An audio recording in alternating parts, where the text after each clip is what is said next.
Ganata Mariam is a remote rural village in the Amhara region of Ethiopia. The people here are dependent on subsistence agriculture and animal husbandry for survival. But this is a harsh landscape where drought and soil erosion pose constant threats to productivity. In communities like this one, traditional craft production is still a vital part of the local economy. Ganata Mariam is relatively well known in the region because of the 13th century rock-hewn church situated up on a nearby hill from which the village takes its name. We've come to visit this man, the village blacksmith, who has agreed to demonstrate his iron forging skills here in his tiny workshop on the outskirts of the settlement. The blacksmith's two sons, both apprentice blacksmiths themselves, will be helping their father. One son operates the bellows. These goatskin bags are beaten to force air through two iron pipes, known as tuyers, into the small charcoal fire set in a shallow dish in the ground.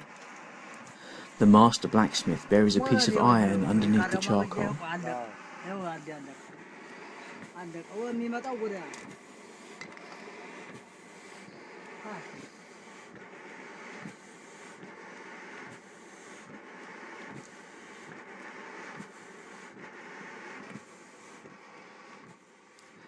When he decides it's hot enough, he removes the iron from the fire and places it on the anvil, a simple rock, where he directs his other son to strike it with a hammer, beating it into shape.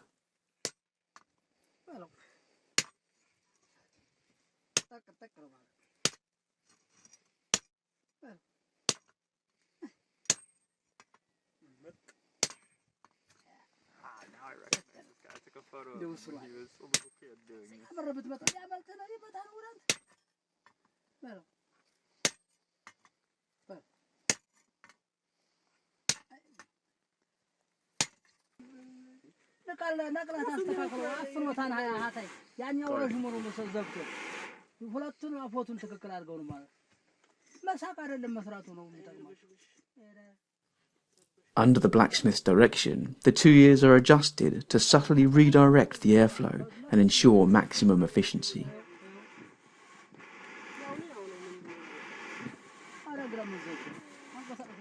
In many African cultures, ironworking is a highly specialised craft that's passed down from generation to generation.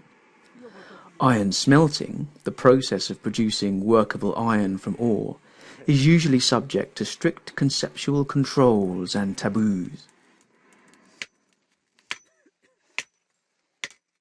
Anthropological research in other parts of Ethiopia has shown that the blacksmith and his family belong to a distinct caste in society.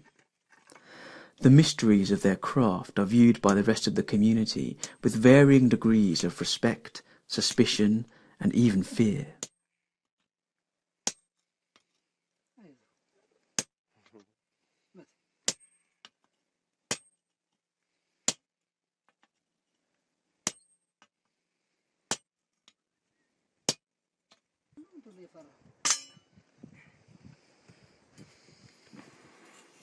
Although smelting is not practiced here anymore, it is clear that traditional crafts like iron forging are still very important in places like Ganata Mariam.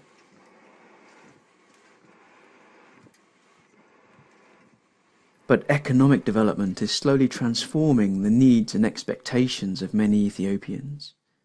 It remains to be seen whether or not these ancient skills will still be relevant when it's time for the blacksmith's grandson to take up the hammer.